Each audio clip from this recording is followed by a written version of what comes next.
Hello everybody, I'm here to talk to you today about the Hague Convention and in particular the Hague Convention on Child Abduction and how it applies in Thailand.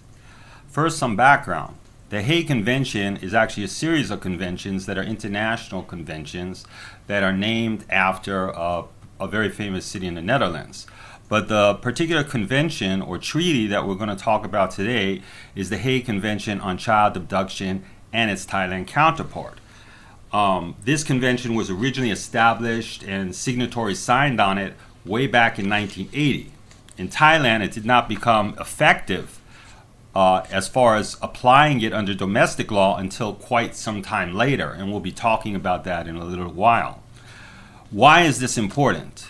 In family law, there's a great deal of disputes between parents in regard to child custody. As the world becomes more and more mobile and marriages involve people of different nationalities and residences, it often happens that one parent is aggrieved or believes that there's an issue with the children and will take their child or children across borders to another country.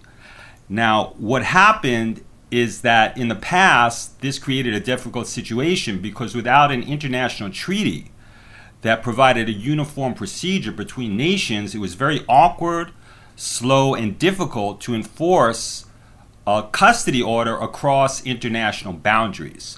So there was seen a need to have a multilateral international treaty between nations that provided a streamlined and uniform way for one parent who has been aggrieved because the other parent has abducted the child, has a way to have the child returned.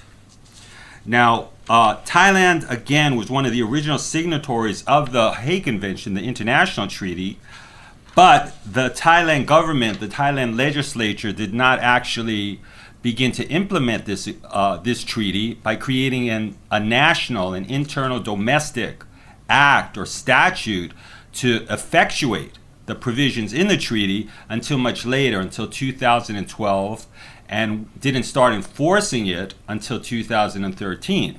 In fact, up until today, enforcement has been rather spotty, but as the Thailand government, the courts, the various agencies become more familiar with the treaty and its applicability, it's becoming more frequently used, and decisions of the courts are becoming more liberal in as far as being able to apply the treaty in various circumstances.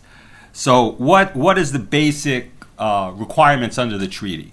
The first is that a parent who's been aggrieved because they have their children, one of their children or all of their children, taken from their particular national country to another nation state, can apply to a central authority. So a central authority is a particularly designated, usually a ministry or a department of a government that's charged with enforcing the Hague Convention. Thailand has its own central authority. So complaints are received by the central authority, and central authorities between different nations are in communication with each other.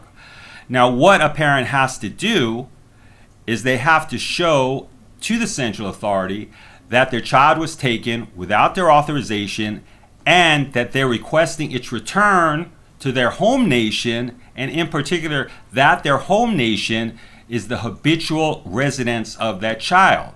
So one of the major things they have to prove is habitual residence. So obviously language, acculturation, family ties, social ties of the child to a particular nation is very important. When you actually apply for these cases, a social worker will do an interview of the child. So normally a complaint arises in one country, is sent to the central authority, and then the central authority contacts the central authority of another country in order to respond to the complaint and, if necessary, to proceed with the administrative task of enforcing the complaint. In Thailand, the administrative body that's charged with enforcing Hague Convention is the Attorney General's office.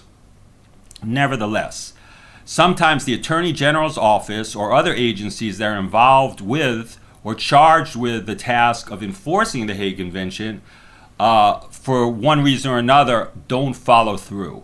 There's also provisions in such a case for private persons to prepare and file their own petition to enforce the Hague Convention. The burden of proof is the same except for one thing.